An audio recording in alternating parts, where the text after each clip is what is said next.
ନାଥ ତମ ଏଇ ଚରଣ ତଳେ ଅକିଞ୍ଚନ ଆଜୀବନ ସମର୍ପିତ। ଆଖି ଖୋଲିଲେ ତୁମରି ଚକା ଆଖି ଦେଖୁଛି, ଓଠ ଖୋଲିଲେ ତୁମରି ନାମକୁ ଉଚ୍ଚାରଣ କରୁଛି। ତୁମରି କରୁଣାରୁ ଦୁଃଖର ଛାଇ ମୋତେ ସ୍ପର୍ଶ କରିନି କି ଭୟର ପରିଭାଷା ବୁଝିବାକୁ ଚେଷ୍ଟା କରିନି। ତମେ କାହିଁକି କାହିଁକି ଦୁଃସ୍ୱପ୍ନଟା ବେଳେ ବେଳେ ମୋ ମନ ଭିତରେ ଭୟର ଶିହରଣ ସୃଷ୍ଟି କରୁଛି ପ୍ରଭୁ? କାହିଁକି ଦୁର୍ବଳତା? ଦେଖ ବିଚାରକ ଆସନରେ ଥାଇ ସେଦିନ ସେ ଦୁର୍ଦ୍ଦାନ୍ତ ଅପରାଧୀଟାକୁ ଫାଶୀ କୁଣ୍ଡରେ ଚଢେଇ ଦେବା ମୋର କଣ ଭୁଲ ଥିଲା? ଭୁଲ ଥିଲା।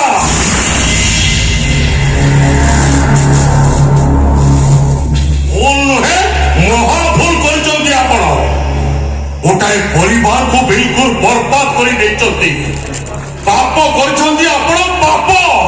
ଏ ତମେ ଯମ ଆପଣଙ୍କ ମୁକ୍ତିର ପରୱାନା ନେଇ ଆସିଛି। ଭୁଲି ଯାଉ ତ ତମେ ଯୋଉ ଚଟାଣରେ ପାଦ ରଖିଛ ସେଇଟା ହଉଛି ଗୋଟେ ଅବସର ପ୍ରାପ୍ତ ଚଟାଣ। ଫଳ ଦେଉ ବହି ନେଇ ସାରିଛି। ତାହେଲେ ତମର ମତେ ବିକ୍ରମ ଅଟିଛି ନିଶ୍ଚୟ। ମୋ ଆଗରେ ଛିଡ଼ା ହେଇ କଥା କହିବା ସାହସ କରିନଥାନ୍ତୁ ତୁମେ। କାହିଁକି? ବିଚାରକ ଆସନରେ ଥିଲାବେଳେ ତମ ଭଳି ଅନେକ ଭୟଙ୍କର ଅପରାଧୀ ମାନଙ୍କର ଫାଙ୍କା ଧମକକୁ ଖାତିର କରି କାହାକୁ ଆଜୀବନ କାରାଦଣ୍ଡ ତ ଆଉ କାହାକୁ ଫାଶୀ ଖୁଣ୍ଟରେ ଚଢେଇ ଦେଇଛନ୍ତି ଆପଣ। ଏଇଆ ନା? କଣ କହିବାକୁ ଚାହୁଁଛ ତୁମେ? ମନେ ପକାନ୍ତୁ ଆଜିକୁ 15 ବର୍ଷ ତଳର କଥା। ମୋ ଭାଇ ଶଙ୍କରଜୀ ଜଣେ ନାମୀ ଦାମୀ କଣ୍ଟ୍ରାକ୍ଟର ଥିଲା। ସିଏ ଶହ ଶହ ଦିନ ମଧ୍ୟ ଲୋକଙ୍କ ପେଟକୁ ଦାନା ଯୋଗାଇ ଦଉଥିଲା। ମୋ ଗୋଟେ ଅନାବେଧ୍ୟ ଝିଅ ଯେ ମୋ ଭାଇ ପାଖରେ ବେଶ୍ୟା ଭଳି ଦେହଦାନ କରେ। ସେଦିନ ହଠାତ୍ ଛତି ପଡେ ଦେଖି ଚିତ୍କାର କରି ଉଠିଲା। ମୋ ଭାଇ ତା ତଣ୍ଟି ଚିପି ମାରିଦେଲା। ଯୋଉ ଘଟଣା ଆଜିକାଲି କେତେ ଯେ ଘଟୁଛି ପୋଲିସ ତାର ହିସାବ ଖୋଜି ପାଉନି। ଆପଣ ମୋ ଭାଇଟାକୁ ଫାଶୀ କୁଣ୍ଟରେ ଚଢେଇ ଦେଲେ। ଆଉ କଣ ବେକରେ ଫୁଲ ବାଳ ପକେଇ ଘରକୁ ପଠେଇ ଦେଇଥାନ୍ତେ? ଲୋକଲଜ୍ଜା ସହି ନ ପାରି ଭାଉଜଟା ମୋର ଆତ୍ମହତ୍ୟା କଲା। ଶଙ୍କର ପରିବାରଟା ବିଲକୁଲ ବର୍ବାଦ ହେଇଗଲା। ସବୁ ପରେ ଯୋଉ ଭାଇର ସ୍ନେହ ମମତା ଆଦରକୁ ସମ୍ବଳ କରି ମୁଁ ଭବିଷ୍ୟତର ସ୍ୱପ୍ନ ଦେଖୁଥିଲି, ସେ ସ୍ୱପ୍ନ ମୋର ଭାଙ୍ଗି ରୁଚି ଚୁର୍ମାର ହେଇଗଲା। ଶଙ୍କର ସିଂର ପରିବାରଟା ମଶାଣି ହେଇଗଲା, ମଶାଣି। ଏ କାହାଣୀ ମତେ ଶୁଣିବାକୁ ଦରକାର ଅଛି, ଦରକାର ଅଛି। ଠିକ ସେମିତି ଆପଣଙ୍କ ପରିବାରକୁ ବି ମଶାଣି ସଜାଇ ଦେବି।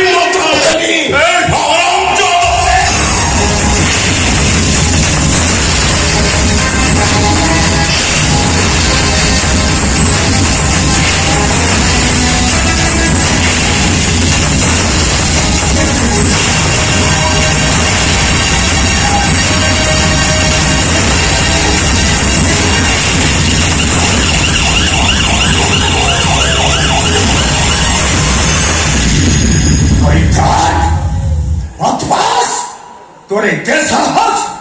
এ সুদামা বঞ্চি থাও থাও তা সখাକୁ ତୁ ମାରି ଦେବାକୁ ବସିଥିଲୁ। ତୋ ଭାଗ୍ୟ ଭଲ ତୁ ଏଠୁ ଚାଲିଗଲୁ। ତା ନହେଲେ ତୋରି ଛୁରୀରେ ତୋ ବେକଟାକୁ ମୁଁ କାଟି ଦେଇଥାନ୍ତି। ଆରେ ସଖା, କିଏ ସେ ଲୋକଟା? ସେ ତମକୁ ଏମିତି ସଖା କଣ ଭାବୁଛ?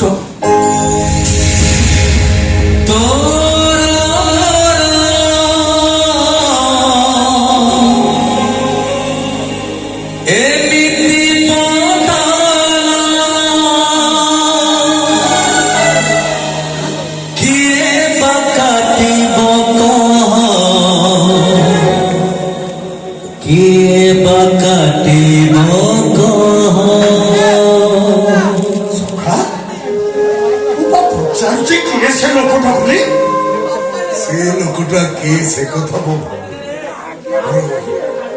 ତିନି ଥର ନିଜ ଜୀବନକୁ ଏପରି କରି ନିଶ୍ଚିତ ମୃତ୍ୟୁ ମୁଖରୁ ମତେ ବଞ୍ଚେଇଥିବା ଲୋକଟା ମୋର କିଏ? ସେଇ କଥା ମତେ ବଞ୍ଚେଇବାକୁ ଯାଇ ତମେ ଯେମିତି ସେ ଲୋକଟାର ହିଂସ୍ରତା ଶିକାର ହେଇଥିଲ ଆଜି ତ ତମର କିଛି ହେଇଯାଇଥାନ୍ତା। ଏ ଜୀବନଟା ମୋର ଧନ୍ୟ ହେଇଯାଇଥାନ୍ତା। କେବଳ ତମରି ରାଣ ନିୟମ ଯେହେତୁକୁ ଏଡ଼େଇ ନ ପାରି ମୁଁ ତମ ସଖା ହେବା ପାଇଁ ବାଧ୍ୟ ହେଇଛି। ନହେଲେ କାହିଁ ରାଜା ରାମଚନ୍ଦ୍ର ଆଉ କାହିଁ ରାମିଆ ଭଣ୍ଡାରୀ, ମୁଁ କିଏ ତମର ସଖା ହବ? ତମେ ତ ମୋ ଅନ୍ନଦାତା, ତମେ ତ ମୋ ମାଲିକ, ତମେ ତ ମୋ ପ୍ରଭୁ।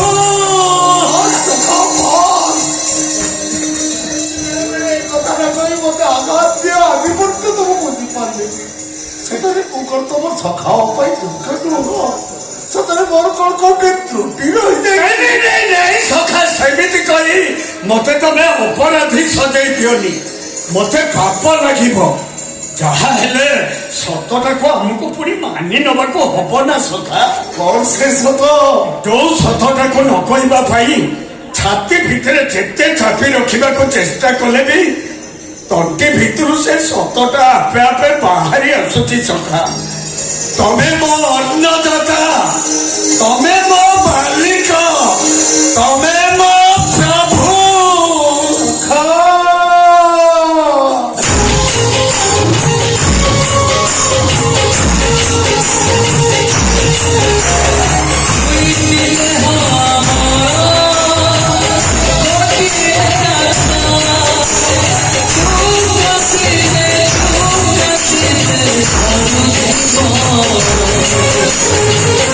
श्री कृष्ण श्री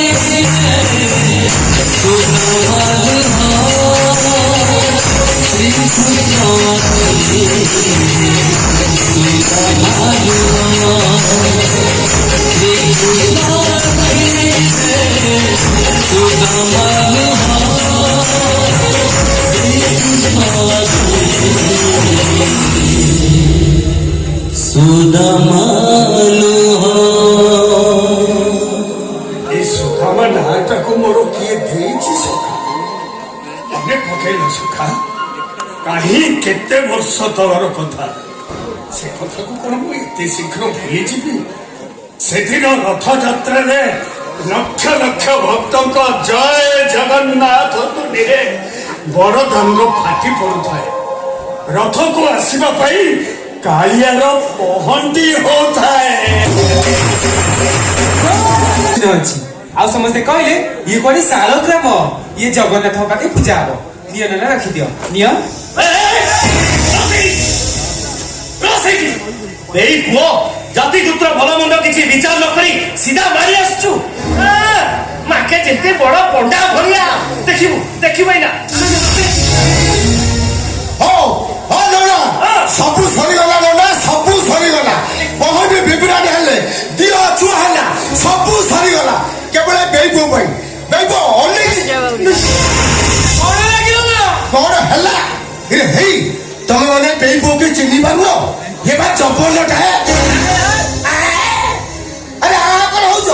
ଯୋଉ ବଳିଆ ପଣ୍ଡା ଥାନା ପାଖରେ ରହମ ଚାଚା ଗ୍ୟାରେଜ ଅଛି, ସେଇ ଗ୍ୟାରେଜରେ ପୁରା କାମ କରୁଛି। ୟା ନା ସାଚଲ।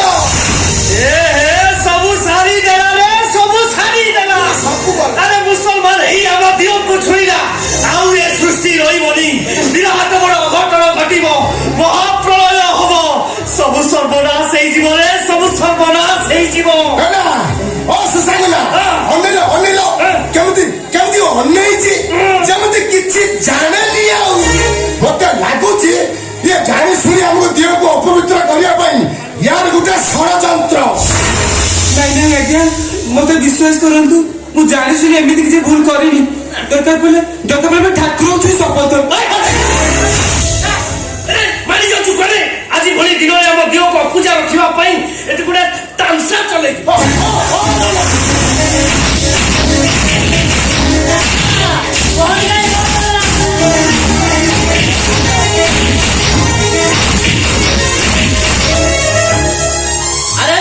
ପିଲାଟାକୁ ମାରୁ ମାରୁ ମାରିଦବ ନା କଣ? ଆରେ ସେ ମରିଯିବ। ମରିଯାଉ ସେଇଟା। ଆଜି ଭଳି ଦିନରେ ଆମ ଦିଅକୁ ଅପୂଜା ରଖିବା ପାଇଁ ଏ ଯବନର ଗୋଟେ ବିରାଟ ବଡ ଷଡ଼ଯନ୍ତ୍ର। ଆଜି ଏ ଯବନକୁ ଆମେ ମାରୁ ମାରୁ ମାରିଦବା।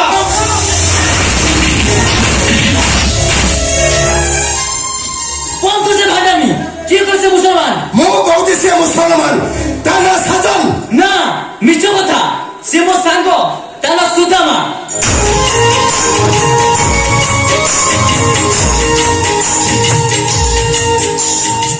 ହେଇ ମୁସାନା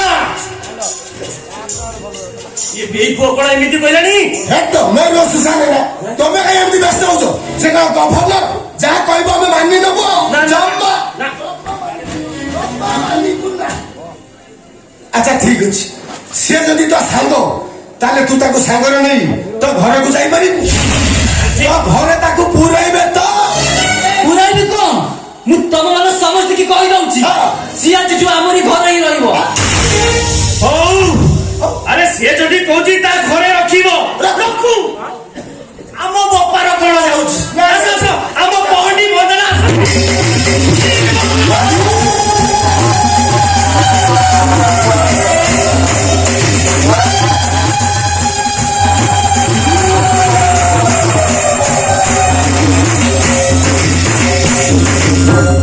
ଆଚ୍ଛା ତମେ ଏ ପହଣ୍ଡି ଭିତରକୁ ଆସୁଥିଲ କଣ ପାଇଁ?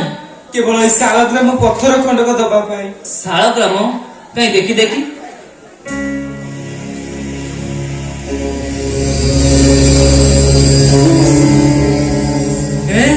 ଶଙ୍ଖ ଚକ୍ର ଚିହ୍ନ କେତେ ସ୍ପଷ୍ଟ ଭାବେ ଦିଶୁଛି।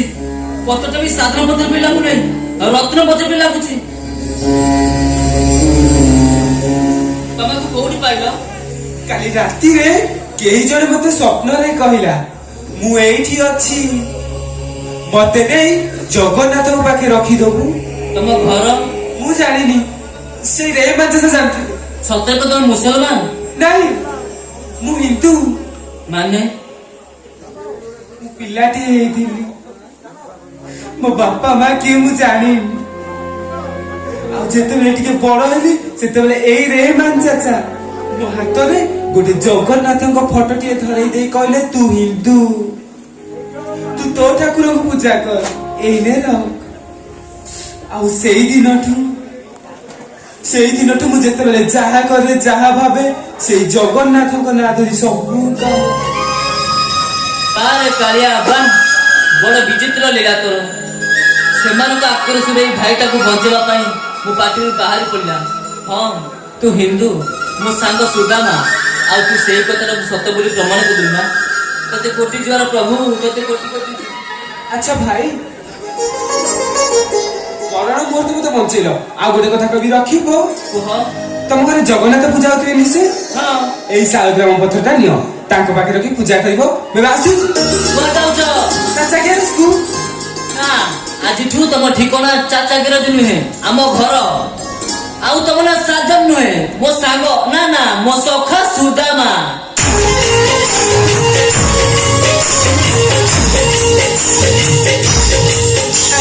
ଜମା ସେମିତି କୁହନି। ମୋ ଭଳି ଗୋଟେ ଅନାଥ ଅରକ୍ଷିତ ପିଲାଟି ତମ ସଖା ହବ କେମିତି? ସବୁ ସେଇ ଠାକୁରଙ୍କର ଇଚ୍ଛା। ତମେ ତାଙ୍କ କଥା ମାନିବନି, ଠାକୁରଙ୍କ କଥାକୁ ଅସମ୍ମାନ କରିବ। ନାଇଁ ନାଇଁ ନାଇଁ ଆରେ ଡାକ, ମତେ ସଖା ବୋଲି ଡାକ। ନାଇଁ ମାନେ ଆରେ ଡାକ, ମତେ ସଖା ବୋଲି ଡାକ। ଆରେ କୁଆ ଯାଉଛ? ମତେ ସଖା ବୋଲି ଡାକ ନା। ସଖା ତଖା। ମତେ ଫୋନ କରିଛ କେମିତି? କଣ ବୁଲୁଆକୁ ଫୋନ ନମ୍ବରଟା ଦେଲା? ମୁଁ ହେଲି ଦାରୁକମ ପର୍ଯ୍ୟଟକ ସେବା ସମିତିର ସେକ୍ରେଟାରୀ ଶକ୍ତି ଶାସମଲ। ଶୁଣ, ଆମ ସଂସ୍ଥାର କାମ ହେଲା ବିଦେଶୀ ପର୍ଯ୍ୟଟକ ମାନଙ୍କୁ ସେବା ଯୋଗାଇ ଦେବା। କଣ 2 ଜଣ ପର୍ଯ୍ୟଟକ ଅସୁବିଧାରେ ପଡିଛନ୍ତି। କୋଉ ଦେଶର ଲୋକ ସିଏ? କଣ ତୁର୍କୀର? ସେ ବେଇକକୁ ପାକିସ୍ତାନ ପଠେଇ ଦିଅ, ନହେଲେ ସମୁଦ୍ର ପାଣିରେ ବୁଟେଇକି ମାରିଦିଅ। ନଗଦା ବେଇମାନ ଗୁଡାକ। ବିପର୍ଯ୍ୟୟ ବେଳେ ଆମେ ତମକୁ କେତେ ସାହାଯ୍ୟ କରୁଛୁ, ମାକେ ତମ 14 ପୁରୁଷରେ ଆମ ଋଣ ସୁଝି ପାରିବନି। ଯୁଦ୍ଧ ବେଳେ ପାକିସ୍ତାନକୁ ଯୁଦ୍ଧାସ୍ତ୍ର ପଠେଇଦେଲ ତମ ବୋର୍ସ। ଶୁଣ, ଚୀନ, ପାକିସ୍ତାନ, ତୁର୍କୀ ଆଉ ବାଂଲାଦେଶ, ଏଇ 4ଟା ଦେଶରୁ ଯଦି କେହି ପର୍ଯ୍ୟଟକ ଆସନ୍ତି ତାଙ୍କ ପଛପଟେ ଏମିତି ଗୋଟେ ଚେକ ଦେଇକି ଛାଡ଼ିବୁ ଯେ ମଲା ଯାଏ ଚିହ୍ନ ରହିଥିବ। ତେବେ ଯାଇକି ଜାଣିବେ ଇଣ୍ଡିଆ ବାଲାଙ୍କ ଯନ୍ତ୍ରର ଧାର କେତେ। ଆରେ ପର୍ଯ୍ୟଟକ ହଉଛନ୍ତି ଆମର ଅତିଥି, ଆମ ସଂସ୍କୃତି କହେ ଅତିଥି ଦେବ ଭବ। ତାଛଡା ସେବା ସମିତି ମୋ ସଖାଙ୍କର ବୋଲି ରାଜ୍ୟ ସାରା ଲୋକ ଜାଣିଛନ୍ତି। ସେଠି ଯଦି ଲୋକମାନଙ୍କର କିଛି ଅସୁବିଧା ହୁଏ ତାହେଲେ ମୋ ସଖାଙ୍କ ମାନ ସମ୍ମାନରେ ଦାଗ ଲାଗିଯିବନି, ଚନ୍ଦ୍ରମାରେ କଳଙ୍କ ଲାଗିଲା ଭଳି କଥାଟା ହବ। ତାପରେ ମଣିଷ ମାନେ ଆତଙ୍କବାଦୀ ଗୁଡାକୁ ଯୋଉମାନେ ସାହାଯ୍ୟ କରୁଛନ୍ତି ତାଙ୍କୁ ଅତିଥି କରିକି ମୁଣ୍ଡରେ ମୁଣ୍ଡେଇକି ବୁଲେଇବି, ସେ କଥା ହେଇପାରିବନି। ବରଂ ସେ ବିଶ୍ୱାସଘାତକଙ୍କ ଭିତରୁ କେହି ଯଦି ମୋ ଠାକୁରରେ ପଡିଲା, ମୁଁ ଆମ ପୁରୀ ଛାଡା କୁକୁରଙ୍କୁ ଡାକିକି କହିବି ସମସ୍ତେ ମିଶିକି ୟା ମୁହଁରେ ପରିସ୍ରା କାନ ମୁଡି ଯାଉଛୁ ସେଇ କାମଟା ଏଯାଏଁ କରୁନାହାନ୍ତି କାହିଁକି? ମୁଁ ତ ସେଇ କଥା ମାନେ ଅସୁବିଧାରେ ପଡିଥିବେ ସେମାନଙ୍କୁ ନାଇଁ, ଏଇନେ ମୋ ପାଖରେ ସମୟ ନାହିଁ। ଛିଡ଼ା ଦିଦି ପରା ଦୁନିଆ କାମ ବରାଦ କରୁଛନ୍ତି, ମୁଁ ଆଗ ତାଙ୍କ କଥା ବୁଝିବି ନା ଇଏ ବାହାର ଲୋକଙ୍କ କଥା ବୁଝିବି? ଦିଦି ଦୁନିଆ କାମ ବରାଦ କରୁଛି, କି କାମ? ସେ କଥା ତମକୁ ଜଣେଇ ହବନି କେହି। କଣ କଣ କଣ ମୋ ସଖାଙ୍କୁ ଜଣେଇ ହବନି? ମୋ ସଖାଙ୍କ ବିନା ଅନୁମତିରେ ଏ ଘରେ କିଛି କାମ ହେଇଛି ନା ହବ? କହୁଛି ଆଜି ହଉଛି ଶୁଭମ ବାବୁଙ୍କ ଜନ୍ମଦିନ। ଏଇ କଥା କାହାରିକୁ କିଛି ନ ଜଣେଇକି ସମସ୍ତଙ୍କୁ ଗୋଟେ ରୀତିବତ ସରପ୍ରାଇଜ ଦବା ପାଇଁ ଶ୍ରୀୟା ଦିଦି ଗୋଟେ ବାର୍ଥଡେ ପାର୍ଟିର ଆୟୋଜନ କରୁଛନ୍ତି। ଆଉ ମତେ ଫୋନ କରିକି ଡାକିଛନ୍ତି ତାଙ୍କୁ କାମରେ ସାହାଯ୍ୟ କରିବାକୁ। ତୁ ମତେ ନ ଜଣେଇ ଚାଲି ଆସିଛୁ ବାବେଦକାରୀ କରିବା ପାଇଁ। କୋଉ କଥାଟା ତମେ ଜାଣିନ କହିଲ କକି? ତମେ ପରା ଏଇ କେଇଦିନ ତଳେ ମତେ ପାଖରେ ବସେଇକି କହିଲ ଶକ୍ତି, ଶୁଭମ ଆଉ ଶ୍ରୀୟାକୁ ବିବାହ ବନ୍ଧନରେ ବାନ୍ଧି ଦେଇ ଆମେ ଦି ସଖା ଦି ସମୁଦି ହେଇଯିବ ବୋଲି ଆଉ ଜମା ଡେରି ନ କରି ଯେତେ ଜଲ୍ଦି ପାରୁଛ ସୋନାଲି ଦିଦିଙ୍କ ପାଇଁ ଭଲ ବର ପାତ୍ରଟିଏ ଯୋଗାଡ଼ କରିଦିଅ। ଦି ଝିଅଙ୍କ ବାହାଘର ଏମିତି ଧୁମଧାମ ରେ ହବ ଯେ ଏ ଖଣ୍ଡମଣ୍ଡଳ ଖାଲି ଉଠିବ ପଡିବ।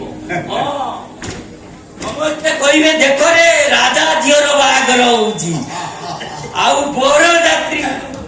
ବରଯାତ୍ରୀକୁ ପେଟେ ଲେଖାଏଁ ଭାଗ ପଣା ପେଇ ଦେଇକି ଯେତେବେଳେ ନାଚ ଆରମ୍ଭ ହବ,